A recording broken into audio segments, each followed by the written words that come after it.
We're here with Nathaniel Rodefer, student body president. His last day is approaching as well as graduation. So, you want to get into the interview? Sure. All right. So to start off, what does a typical day look like for student body president? Oh, that's hard. Because there really isn't a typical day. Mm-hmm. The student body president, position is probably one of the most multifaceted and diverse positions in terms of the work that it has you doing. Because on Fridays, usually it's a very typical sort of you're coming into the office, you're going to sort of the student government meetings, and all that sort of jazz. And you're staying on the third floor of the Student Union East building. But then there's also other days where they're hauling you off to a Board of Trustees meeting, which rotates around campus, or they're taking you to events in Tallahassee. So really, in terms of a typical day, there's a few different genres of days you can have,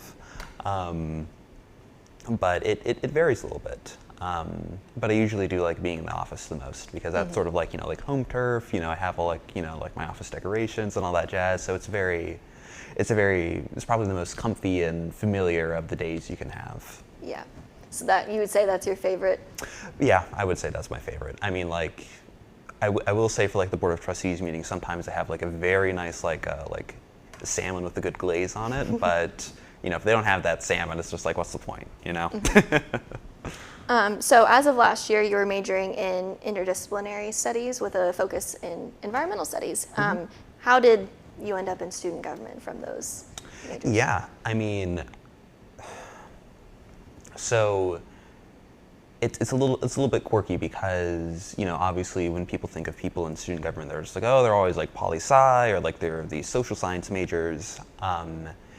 And I think that's a little bit of a stigma student government has begun to kick a little bit, because we have all these exercise science people, we have people in education, and really in terms of the demographics of people who are pursuing different college educations and majors, you really see a wide plethora, especially within the Senate body.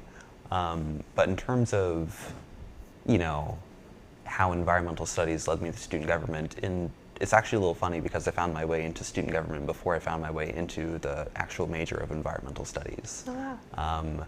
So in a weird way, it's a little bit inversed. Nice. What were your initiatives going into your presidency? Yeah, it's a little bit of an interesting question, because there is a little bit of a disconnect in terms of, when you're running for president, obviously, you have these initiatives with these things you're talking to students about, or all these sort of different ideas that you're pitching. You're just oh, this would be really great. And when you become president, you immediately come to face with the brass tacks of just okay, here's the legal implications of what this money can be used for. Here's the legal implications of the pots of money you're allowed to draw from. So in a weird way, it can be, being president is almost a little bit of a matching game of just you had these ideas coming in. One, figure out if you even can still do those ideas within the office of student body president. But yeah, some of the things that I did want to see sort of implemented, and I was actually able to see sort of change throughout my tenure. Firstly was the establishment of sort of religious playroom and a non-religious sort of reflection room on campus. Because one of the comments that we were sort of getting from a few of our student groups, such as the Jewish Student Union, the Muslim Student Association, was that while the Interfaith Center was able to accommodate them resources for individual prayer, for these people who are wanting to engage in group prayer and religiously or non-religiously practice together, they're having to meet their religious observations in very inconvenient ways. In that there's people who are either praying in the library, they're praying on the green, and sort of one of the comments that they had was that at a university the size of UNF, they wanted to be able to religiously practice together and meet their religious observations without necessarily being in a space where they either felt watched, or it's kind of just oh, you're not supposed to do that here. So one of the things that we did was that we sort of looked at some of the spaces on campus, and the Gray Lounge within the Student Union was sort of like a study lounge. It was a little bit underutilized, And one of the conversations that we had with the student union was like, would you mind if people prayed in here? And the answer was, it's, if we want to set up this room and designate it for that purpose, that'd be, that's okay. And that was probably like the first example over summer of being able to identify an issue that students had and being able to allocate resources and create a space that met the demands that students were having. The other thing that I was sort of happy to see sort of completed over this time sort of stems back to a little bit of the work that I did as the University and Student Affairs Chair within the legislative branch. In the month of October last academic year, we did like this huge wide survey, basically just asking people what they liked about UNF, what they didn't like about UNF. And one of the sort of the comments that they had was that, some of the study spaces or the areas within the library were could use a little TLC. So one of the things that was really lovely and empowering this semester, or sort of this year, was that through the distribution of the Capital Improvement Trust Fund, a student fee that students pay, we were actually able to allocate $1 million towards like the renovation and the refurbishment of the library. And some of those items were like bigger projects, such as like getting the 4th floor balcony open, but some of them were smaller ones, such as installing infrastructure to make sure that electrical access is guaranteed throughout all 4 floors of the library where students are engaging with each other. So the CITF projects were really fun, but it was just really cool from being in that situation as within the legislative branch and tabling and talking about issues within the library to being able to say, hey, students said they have this issue, realistically, how much does this cost? Because if we can use the money, we should use the money. So it's exciting to see that construction is, beginning to finally come into play. Nice. Okay. One of the main pillars of the Unity Party is inclusion, bringing together diverse people, diverse perspectives to achieve a common goal. How has that pillar kind of guided what you've done as president? Yeah, so it is a little interesting because the role of party chair and the role of president are different.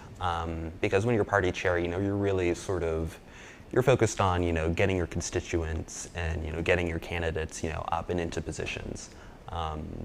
And really when we sort of thought of that sort of inclusion, core value, it was really sort of based upon the desire that we didn't want to be a party that was saying no to people because they came from certain backgrounds. Either, you don't belong to this organization, or, we don't think that, for whatever reason, as long as they weren't like shooting off like major red flags of like, maybe this person shouldn't represent students. It was effectively saying, if you want to run with Unity, we're going to run you. In terms of the value of inclusion, though, within sort of the realm of presidency, it has been something that has come into play. Sort of very directly speaking, some of the work that I've done is very closely with some of the ODI organizations, such as the Interfaith Center and the LGBTQ+ Resource Center. So to a very core extent, there was sort of that desire that within sort of the office of the student body president, those were still going to be communities within sort of under ODI that would be frequented and would be sort of listened to and would be not necessarily experience a disconnect from. Because it can be sort of the case that, once you become student body president, you only got so many hours a day. And it can be very easy sort of either in the bureaucracy or going to sort of the university committee meetings or X, Y, or Z that, you don't have a lot of time for secondary items that would normally be on your itinerary. So really it was just making sure that, into sort of listening to those concerns, or in terms of talking about issues that may come up with, how students identify, we wanted to make sure that we lent an ear to them. Yeah. Okay. What was, in your eyes, your biggest success? Biggest success, I would probably say the Capital Improvement Trust Fund projects, mainly because, when you sort of look over the history of the university and how that fee gets allocated, usually it's very administrative run. And that at the beginning of each year, sort of the university administration and the student body president come together and they both have equal say in terms of how they're going to allocate this fee. And it's usually allocated towards like construction, campus renovation, X, Y, or Z. And really for the longest time, the university had always had like a project it was like saving up for over continual years. And it really sort of led into the fact that like student body presidents would come into their term and the university would be like, hey, we've been saving up for 10 years to build like the competition pool complex. We appreciated that it's your turn to be student body president and have a say on it, but we're not going to deviate from the competition pool complex because it's a multi-million-dollar facility. And really one of the things that was really lovely was that the university wasn't in a position where they had like a need to do item. They were sort of flirting with ideas of just like, oh, we could go to athletics or we could redo a few fields. But it was nothing that was like on a need to do basis. And really what it opened up the conversation to was just like, hey, we have $2.4 million. That's not like a lot in terms of just like, erecting a new facility, but that is a lot in terms of taking existing facilities such as the library and the boathouse and giving them either a fresh coat of paint or sort of taking a second look at them.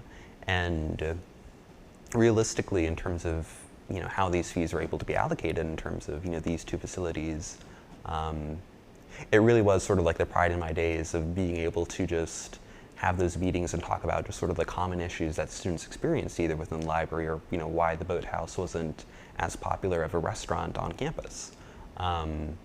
So being able to work on those projects really sort of gave me like a sense of scale. It gave sort of a sense of importance to the work. And it was really quite nice being able to identify projects and scopes that were that would have very direct impact. Because it can be very easy to either be in sort of in administration or be in SG and be able to produce work, but the work is kind of caught up in the bureaucracy. Like creating new study rooms is creating new study rooms, which is just fun. It's just like, we created 60 rooms on campus for students to rent out and use as either social spaces or study facilities. Like, that's pretty cool. So yeah. Awesome. What do you think your biggest challenge was and like a lesson that you learned from that? Yeah, the biggest challenge, there's a couple of biggest challenges. There's actually quite a list of challenges that you come to terms with. A few of the biggest ones for me. I'd probably say the first is maintaining self-health, because it can be the job that consumes you. It's sort of like the thing that you're thinking about when you go to sleep. It's the thing that you're thinking about when you wake up. It can be very hard to separate yourself from it, even to the point where it's a little bit of a trend that like, students become student body president and then their grades take a hit because they're not doing their coursework. They're like on the job consistently because it is like a full-time position. So learning to have that balance and learning to have mechanisms either to cope with stresses or either sort of deal with the hardships and challenges that, sort of being in this leadership position can bring, is really important. And like in fall semester, I was not doing that good of a job with sort of dealing with the pressure of it. Like it was getting to me. But another challenge that you sort of have to face is that there's a lot of different philosophies about how a job should be done. And that can either come from like political theory, it can come from their experience within an organization, it can come from, sort of attitudes or beliefs that people hold about different people within organizations. And that can be quite the juggling act. Because when you're sort of the president, you're sort of seen as the individual that gets to set the tone. And when there's multiple people competing for multiple different tones, that can get very tricky. And it can kind of devolve into situations in which people are either wanting things from you that are not socially healthy for an organization like student government, or they're wanting things that could be potentially dangerous in terms of ramifications that it sets in terms of precedent. And it can be a really tricky situation in terms of how you both sort of make sure that people who have concerns have their concerns heard, but Also that you're not contributing actions that could be interpreted as harmful towards others or as taking it a step too far. And definitely one of the things that I messed up quite a bit in the beginning was either not communicating properly in terms of where I stood on issues, in terms of hearing people out or helping them get connected to resources. And it caused some things to a little bit spiral out of control, and it created some fires that did not need to be fires. So it definitely was a little bit of a challenge learning how to juggle those interests and how you communicate and give attention to and make sure that people feel validated in their pursuits, but also making sure things don't spiral out of control. You actually already just touched on my next question, which was being president sounds like a very time-consuming opportunity and role. How has that experience affected your day-to-day life? So yeah, I mean, it's tough. There's definitely times in which you're in love with it, and there's also definitely times in which you are very much not in love with it. Like, there was times like over summer in which I was like driving into work, and I was just like, what am I doing? It's just like, is this really what I wanted to sign myself up for? Like, I may have made a tiny mistake here. But yeah, it's definitely hard because one of the things that it immediately puts on you, and usually people, if they're sort of getting to the level of being within sort of leadership in student government or being like a party chair, it kind of changes how they view their time in college. Because obviously, you want to be going to your classes and you want to be, keeping up on your homework and you want to be keeping up on, your social life. But when you have this work and you have these pursuits, there's also an extent to which that you look at your time as a resource. And, just to speak plainly, there were classes that I had my junior year when I was sort of gearing up to run for president, and classes that I've had my senior year where I've sort of looked at the course content or I've looked at the professor's teaching style, and it's like, when I'm in here for an hour and 15 minutes, I'm not benefiting as much as if I was just in the office for an hour and 15 minutes. And that becomes a really like tricky balancing act because you always like carry the mantra of, you're in student government, but you're a student first. But the ramifications and the consequences of how you do your job within student government is also very real. So learning to balance that and learning where your sort of priorities lie can be a very tricky thing to figure out sometimes. Arguably most importantly though, it's having the ability to sort of clock into work, but also being able to clock out of work. You're in a little bit of a tricky situation if it's 10 p.m. on a Saturday and you're thinking about student government. So learning how to set those sort of boundaries with work and when you're sort of mentally committing yourself and when you're mentally taking a break is also important. Mm-hmm. I know you're heavily involved. You mentioned earlier that you're heavily involved with the Interfaith Center. Mm-hmm. How has that affected your term? Yeah, this sort of goes, okay, let me gather my thoughts first. It's interesting because there's attributes to it that are a strength and there's attributes to it that are consequences. Most primarily, sometimes people have a mindset, especially sort of like on the third floor of student government, that student government should be your priority. It should be your only thing, and you shouldn't be really committing yourself to other like Greek letter organizations or other extracurricular activities on campus because student government is the greatest vehicle of change that you can possibly have on campus. And when I sort of made the decision that I was going to be president, I was just like, I'm still going to be involved in the Interfaith Center. I'm still going to be involved with the Institute of Environmental Research and Education, and I'm still going to be involved with Hicks Honors College and teach a class freshman or fall semester. And there's sometimes situations where that can earn you a little bit of flack because people are just like, we need you in the office, and it's just like, well, I'm in a week-long retreat for the Hicks Honors College and I can't go into the office. So whatever happens, just happens for that week and I'm just not going to be able to attend to it. So that can cause some tensions. But I also think it's a strength because it's very easy for especially when you get up into the upper echelons, to almost be sheltered away as a little bit of like a university admin, official. And one of the sort of the balances, especially when you're the student body president, that you have to sort of maintain is, you doing your job, but also being available to members of the public. And realistically, one of the best ways to keep that availability is to retain your involvements in other institutions.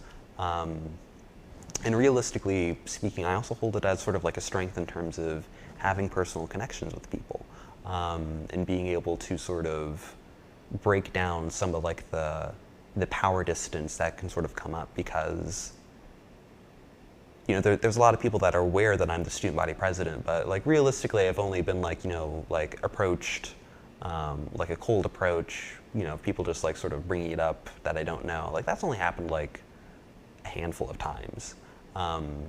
But when you're sort of in these organizations and you're sort of building sort of degrees of connection or sort of adjacency, it really sort of helps break that down and really opens you up to a lot of good commentary, criticism, or other things that you really need to be hearing. And I personally hold the philosophy that it's better to be involved with other things that can aid you in the work that you do in student government. Mm-hmm. Okay. This past election has been the first contested election for senators in a while. Mm-hmm. What are your thoughts about how valuable that is for people that are aspiring to be senators to have that experience? Yeah, I mean, it's a trial by fire. There's kind of like this, I might get a little bit of trouble for saying this, but there's kind of like a little bit of a joke that like,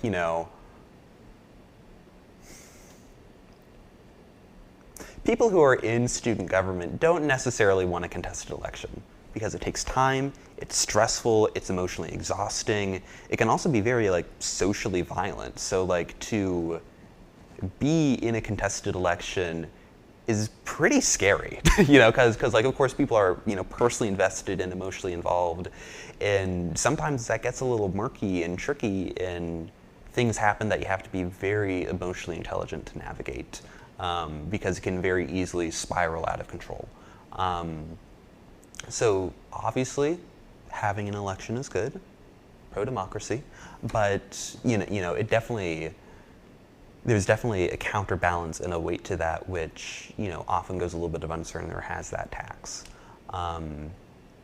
Realistically, it is good to have elections, because if you just have a lot of people that are involved in student government, and there isn't sort of that accountability of, either you were elected to this position or, you're not going to be reelected if you don't like prove fruits of your labor. A little bit of complacency or even apathy can build up. So elections are useful for sort of reinvigorating, students to be in student government. And it's also just like a fundamentally, good practice, because it inherently means that the people who like run for Senate are going to be more connected with like their student constituents, because, excuse me, back when I was like running for, my Senate seat, like, my sophomore year, like there was a lot of people that, I met or built familiarity with because they were just sort of walking through campus, and I was that unfortunate person that asked them if they wanted to vote in a student government election because I was on the line. So elections are tricky. They are very emotionally complicated. They're good to have, but there can also be some like ramifications that rear their head. So it can be a very stressful time. Mm-hmm. Jumping off of that, do you believe that student government is effectively reaching the UNF student body? No. And a little bit of that is my fault, like I could have done a better job of like really pushing to have like an active, social media person when, the communications director unfortunately had to resign. But there's definitely are people that are really killing it. When I think about like the golden standard of communication to students from student government, I really think about our senators and I really think about our agencies. One, our agencies in terms of Lend a Wing and the Osprey Involvement Center, those are people who are boots on the ground day in and day out, who are meeting students' needs and making accommodations and trying to solve problems for students. It can get a little confined because they are sort of limited to sort of doing their job in a sense.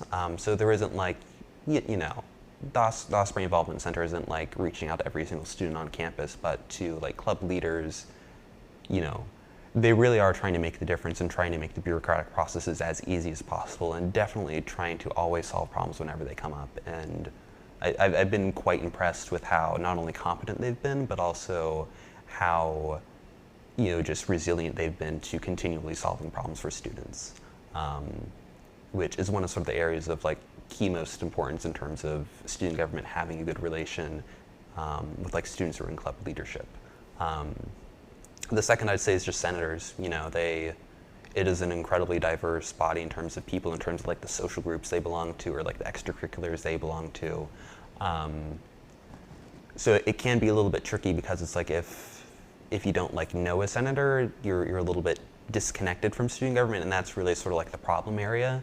But because we have that sort of diverse and wide-spanning Senate body, it sometimes feels like, especially for the people who are invested in common figures, in sort of UNF's campus life, usually they know someone who is connected to student government, and that provides them a little bit of an in.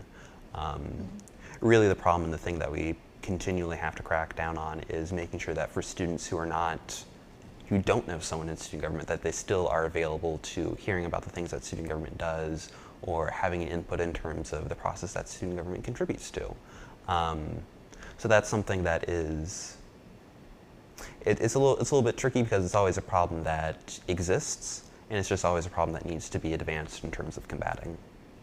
Awesome. Okay, last question here. Last question. What are your plans after graduation? Oh God, I haven't even had time to think about that. No, I feel a little bit guilty being asked that question, especially when it comes to like all the people that I've worked with, because there definitely has been a sense of just like, I've been so busy with like the student government thing, like graduation is in the peripherals, like I don't know. But I definitely want to broaden my palette a little bit. One of the things that I've been really sort of grateful to have the experience for my junior and senior year is the ability to do sort of environmental field work, which, when I sort of think about the stuff that I've done in terms of like, student government, in terms of like, like going to all these meetings and participating in sort of campus bureaucracy and like, advocacy and like all this office work, like, it's fun, but the field work is like the carnal opposite, because like you're out in the middle of a forest or in the middle of a bog somewhere, and you're like looking for like this sort of like species or whatever to like do like tagging, and it's a change of pace that I definitely appreciate.